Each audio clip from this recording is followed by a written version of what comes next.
अब सवाल उठने लगा है कि ज़ेलेंस्की क्या करेंगे। साथ ही सवाल ये भी है कि आखिर ज़ेलेंस्की बचेंगे कैसे, क्योंकि पुतिन की ताकत एकदम से बढ़ गई है और पहले से ही पुतिन खिरसोन हाथ से जाने के बाद से परेशान है। ऐसे में वो कभी भी कोई भी बड़ा कदम उठा सकते हैं जिसने ज़ेलेंस्की को परेशानी में डाल दिया है।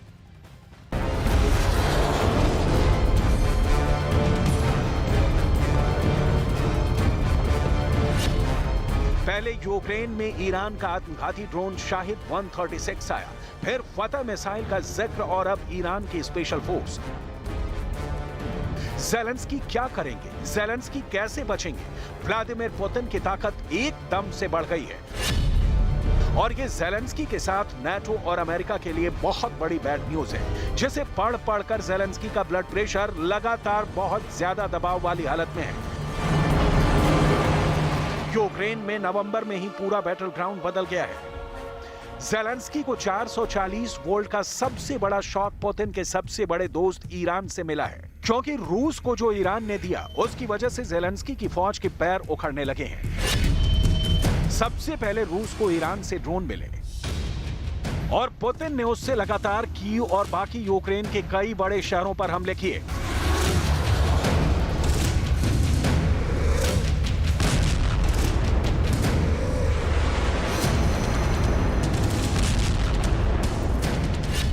सवाल है कि क्या अब रूस को ईरान से मिसाइल भी मिलेगी? रिपोर्ट्स हैं कि ईरान पुतिन को फतह मिसाइल भी दे सकता है। ये मिसाइल मिली तो ज़ेलेंस्की का बंकर भी उनको कैसे बचाएगा, कहना मुश्किल है। अब कयास है कि रूस के साथ ईरान के कमांडो भी एक्टिव हैं। दावा किया जा रहा है कि ईरान की स्पेशल फोर्स यूक्रेन पहुंच चुकी है और वो पुतिन की फौज के साथ कंधे से कंधा मिलाकर लड़ रही है। ये दावा अमेरिका का है, नाटो का है और ऐसी खबरें देखकर ज़ेलेंस्की बहुत ज्यादा नर्वस हो गए हैं।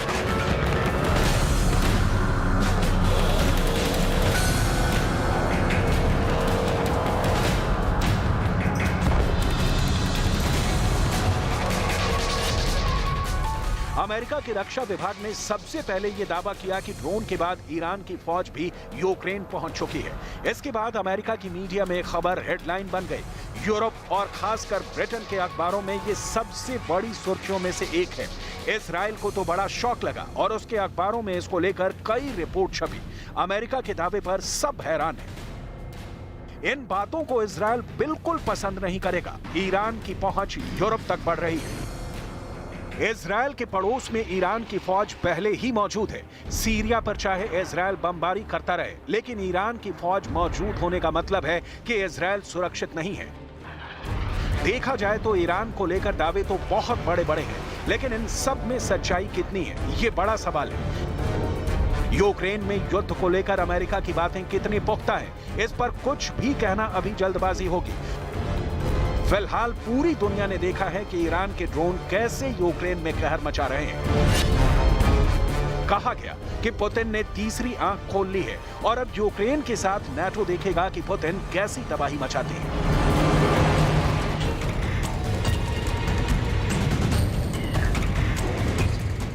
ईरान की स्पेशल फोर्स की कई यूनिट इस वक्त रूस की फौज के साथ एक्टिव हो सकती है। ये ट्रेनिंग के साथ साथ स्पेशल मिशन में उनका साथ दे सकती है। ईरान और रूस की फौज ने इससे पहले सीरिया में मिलकर काम किया है और वहां आतंकवादी गुट ISIS को खत्म करने के साथ साथ ईरान ने अमेरिका को भी सीरिया में काबू में रखने के एक दूसरे की मदद की है।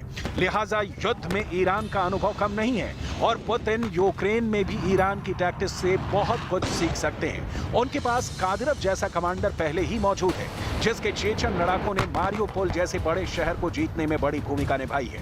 और अब यूक्रेन में ईरान की फौज के उतरने की बात की जा रही है। उसके ड्रोन ने तो पहले ही कहर मचाया हुआ है। कीव की सड़कों पर बहुत दहशत है। ऐसी इमरजेंसी तो कीव ने युद्ध की शुरुआत में भी नहीं देखी। इस तरह पुतिन ने ज़ेलेंस्की को जवाब दिया है और क्राइमिया हमले के बदले का पहला ट्रेलर दिखा दिया है।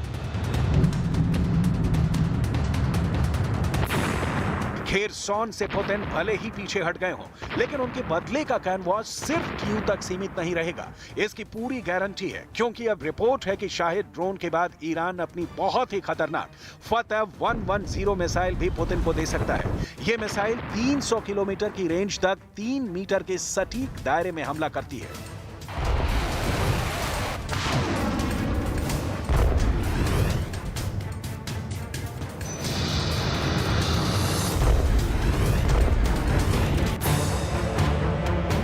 अमेरिका से लेकर यूरोप तक मीडिया इसी मिसाइल की बात कर रहा है। इजरायल में भी यही मिसाइल चर्चा में है। पुतिन ने ईरान से फतह 110 को लेकर बात पक्की कर ली है। यूक्रेन की मीडिया और सरकारी सोर्स भी अब ईरान की इस मिसाइल को लेकर बहुत ज्यादा दहशत में है।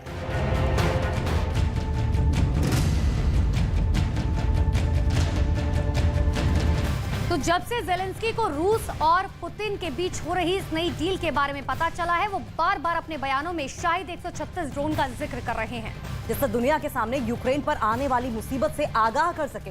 वैसे तो अमेरिका लगातार यूक्रेन को हथियार पहुंचा रहा है, लेकिन अगर अमेरिका ने हथियारों की सप्लाई बंद की तो एक बार फिर से युद्ध का रुख पलट सकता है।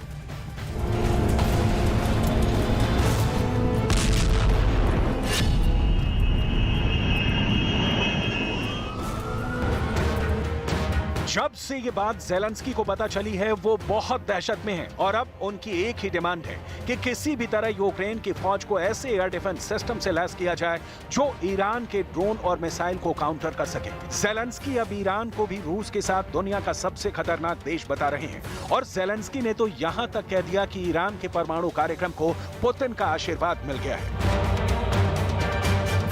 Сьогоднішній російський обстріл ракетами і дронами теж призвів до нових перебоїв з електрикою, але це виправляється. Відновлювальні роботи тривають. Така форма терору не дасть Росії нічого навіть зараз, коли ми ще... छोड़कर या तो फरार हो गई या फिर उसने सरेंडर कर दिया। इनमें अमेरिका से मिली जैवलिन मिसाइल है, इनमें ब्रिटेन से मिली एनलॉ एंटी टैंक मिसाइल है, इसमें अमेरिका की एंटी एयरक्राफ्ट मिसाइल स्टिंगर है और इसमें ब्रिटेन से मिला air defence system star streak भी है।